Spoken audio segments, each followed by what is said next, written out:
thank everyone for coming out, especially if you want to thank General Sellers. I roped him into this. And I would like to thank Colonel Gerda for coming and Colonel Parker, Colonel Retired Seo, and I would also like to thank Captain Pontius for coming. And I don't mean like captain, like an army captain, like a legit flippin' Navy captain, 06, former commander of the USS Milius. Yep, I hang out with destroyer captains, no big deal. Funny story, how I learned about what a captain was in the Navy. So, no kidding, there I was, Staff Sergeant Mitchell in the 275, no big deal, S3 shop, and we were doing a fixed wing bilap, which just means we're doing a joint training exercise, right? And we have the SEALs there, we have all the special mission units, and we have the Rangers, and we have all this stuff right there. And I'm the air NCO, so my job is to like help make manifests from who's on what aircraft and cross-load all this stuff and add things, blah, blah, blah, right? But again, Staff Sergeant, Airborne Ranger, no big deal, right? I eat officers for lunch, so I'm kind of a big deal, meaning Staff Sergeant, second rating battalion. And a captain in the Army is an 03, and I work for a captain, Captain Genio. I'm like, hey, sir, you're messing this up. Hey, sir, this is stupid. Hey, sir, why are we doing this? Hey, sir, that's dumb, right? I eat captains for lunch. And one day, Captain Genio comes up and says, hey, go over to the SEALs and ask for Captain Brown, tell me we need an updated manifest for tonight's info. I'm like, yeah, no big deal, right? I go over there, walk into the SEALs Tactical Operations Center. And they're SEALs, not a Ranger, so I get to own the place, right? Like I'm walking around here, you know, standing there, hey, looking for Captain Brown. I need your manifest for tonight. Looking around, and all of a sudden, I heard this voice, very deep, very clear. I'm Captain Brown. And I looked over in the corner, and there was this man, about this wide, sitting there on his computer. He turns around, he's got a star coming down here, coming out here. What do you want? Okay. And I looked at him. He had gray hair, silver gray hair, and a scar. And I looked at him at his collar, and I saw this colonel's bird on it. And I realized that, oh, a captain in the Navy is an 06. So, from the position of what the fuck, I was like, sir! I need your manifest for tonight, sir! And that's how I learned about Navy. I went back to Captain Genio. I was like, hey, sir, you probably didn't get a complaint on me here, sir. Okay? Just saying, I told the story. It's like, you idiot. But again, I want to thank everyone here, and the people that couldn't be here, for making my dream come true. All I had really no ambition or guidance to do anything in the Army other than I knew I want to be a Ranger, maybe a Green Beret someday. Ever since I was a little boy, I knew I was going to be in the Army. I knew it. When I was 7 or 8 years old, my parents who couldn't be here today, my dad's in the hospital, he's doing all right, but they couldn't be here today. They were great parents. Maybe not the best parents because they let me watch rated R movies when I was a little kid. So, 7 or 8 years old, I get to watch a rated R movie, and this movie came out called First Blood. This is a seminal moment in my life, right? What we call a watershed event for anyone else. So there I am, young impressionable, 78-year-old, and all I see is Sylvester Stallone jumping off a 200-foot cliff into the trees and surviving, climbing down, sewing himself up, and then all the cops going, those Green Berets, they're real badass. That quote. And I was like, then, right there, I knew that's what I want to do. I want to jump off cliffs, into trees, and sew myself up. And every decision I made since then was to follow that dream. Later on, fast forward, I'm 12 years old. This week we get cable to go down the country. It's the first time we have cable. We have cable to build channel called Discovery Channel, they had what's called World of Valor. And each week they did a different half-hour episode on the Special Operations Unit. This is one called Rangers. I was like, holy cow, and then General Wayne down here on there, he's like, you want to join the Army with Special Operations, be the Rangers to break away. And I was like, that's what I'm going to do. I'm going to be a Ranger.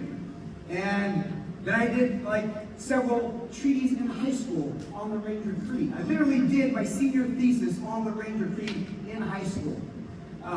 My recruiter in the Army was trying to talk me into being like an admin specialist or a cook or something like that. I was like, nope, I'm going to be infantry, I'm going to be an airborne ranger, I don't give a shit. That's what I want to do. He's like, well, everyone says they want to do that. And then when I recited the Ranger Creed to him, he goes, oh, okay, we'll work with you on this. My entire point is that entire life is because my parents are bad and let me watch First Blood. As I look back over the last 50, 40 years, 49 years old, but I look back at all the decisions based off of that movie, and I look back at my life, all I can think of is, man, I wish my mom and dad would let me watch The Wolf of Wall Street.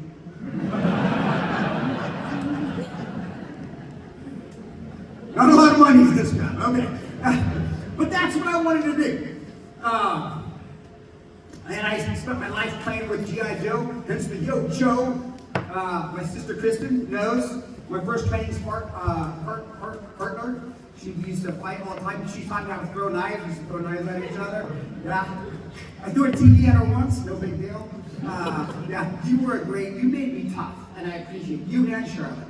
They used to hold my eyes open and beat me up, stuff like that. So I was the youngest, two older sisters, being beat up by them, gives you a little bit of a Napoleon complex, I guess. But you made me tough, so thank you for that. But you also helped make my dream come true. And although I've never been the toughest, I've never been the smartest, I've never been the fastest, never been the strongest, I've never been the best cheer. Well, actually, I was hopping on one spot. Not consistently, right? So, I've never been the best at anything in my life. Never rated number one, and the officers, they line you up and they rate you one through fucking whatever, right? Never been the best at anything. But I suck it out, and I love every single minute of it, and being it's an absolute honor to be with everyone here who helped shape me over those last 30 years and helped me live my dream of being that guy that wants to jump off cliffs in the trees. I don't know how I did it until I heard this guy, Paul Butler, he's top actually was speaking a year ago, and he had a test to see where your resiliency, how long you can last in something. There's a simple four-question test. I'll share that with you. The first question on the test is, do you love your mom and dad? Well, absolutely.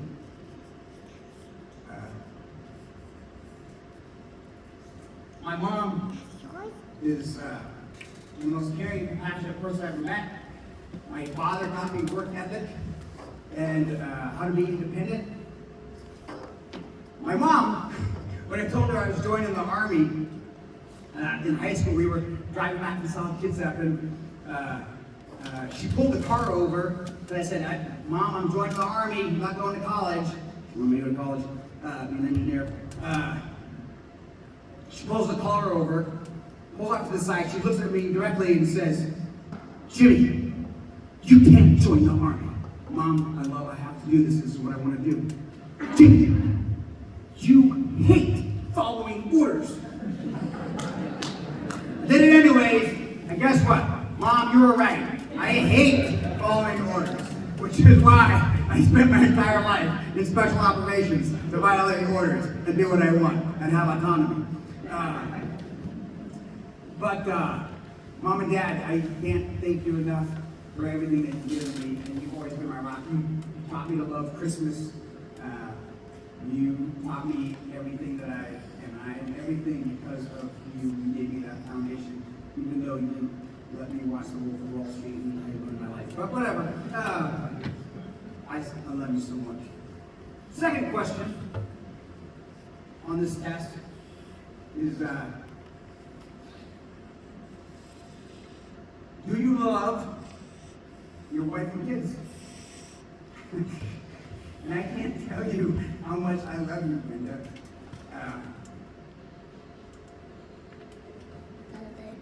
All the broken bones, all the anger when I come home and even not home. You've always been there for me. You've been the best friend, partner in the world. And I do give you credit. I tell everyone that I could not do what I do without you. And literally, if she dies, I don't even know how to pay the mortgage. But that's a different story. You are always there for me, and you've always been there for me. You've never failed me. Although I like it when you don't yell at me. But I know I screw up, so I get yelled at a lot. But I love you so much. My kids, Brenda and I added up, and my older kids, I missed more of their birthdays and Christmases growing up than I was actually there for. Darden, I'm breaking even. I just broke 50% with Darden, and now I'm retiring, so you'll want to get the better part of it. But all the, Brody's not here, but he's like the funniest, most amazing man. Despite my failures as a father, he turned out awesome. My daughter Annalise, who's like knocking it out of the park at school on full rights academic scholarship, is the most amazing person. Parker, you were literally the most badass dude I know. And I'm so proud of you. And you just graduated at commercial dive school, no big deal, 150 feet, you got that.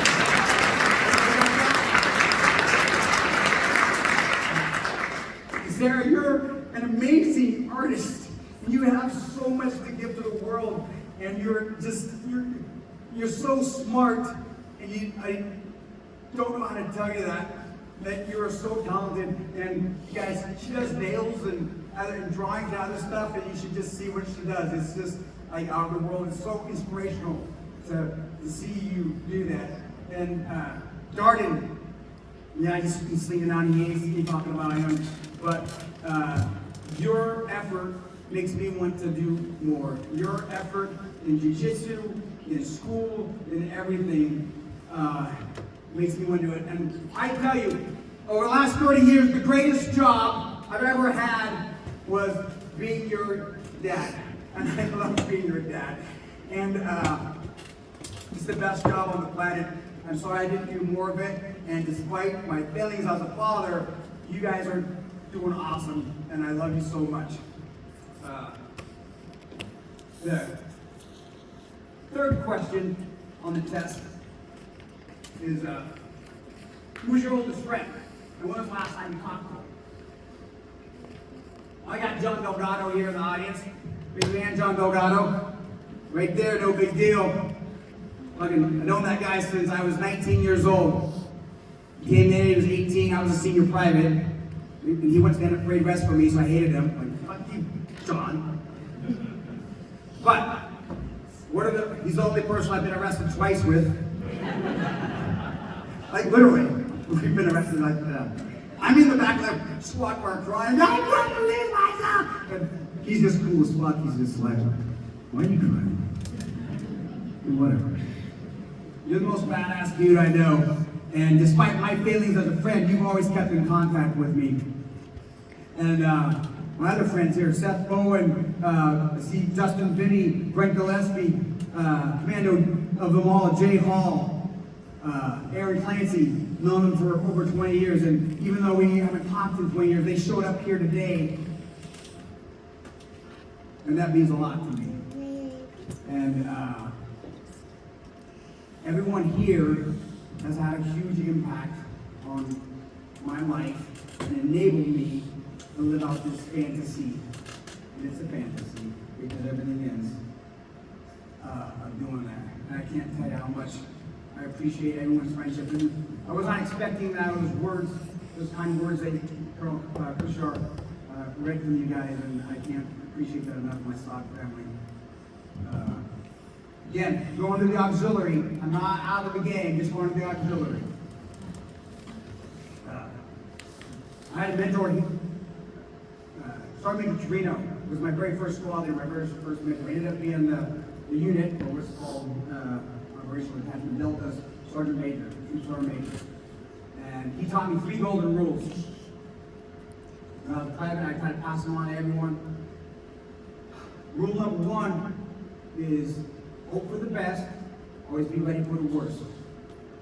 Second one, seek responsibility, is take responsibility for your actions and the actions of others around you. And the third one is take the hard right over the easy wrong, and you'll never be wrong. Those were his 3 golden rules. He taught me those when I was 19. Every time I've screwed up in life, because I wasn't following one of those. And I've tried to instill that in my kids and my friends. And that's an example of how you have shaped me in my life. The fourth question is, do you believe in God? Yeah. Jesus Christ is my Lord and Savior. Some people, not everyone has those things in their lives. People, God giving me purpose. I know why I was put on this earth. Again, despite my stomping up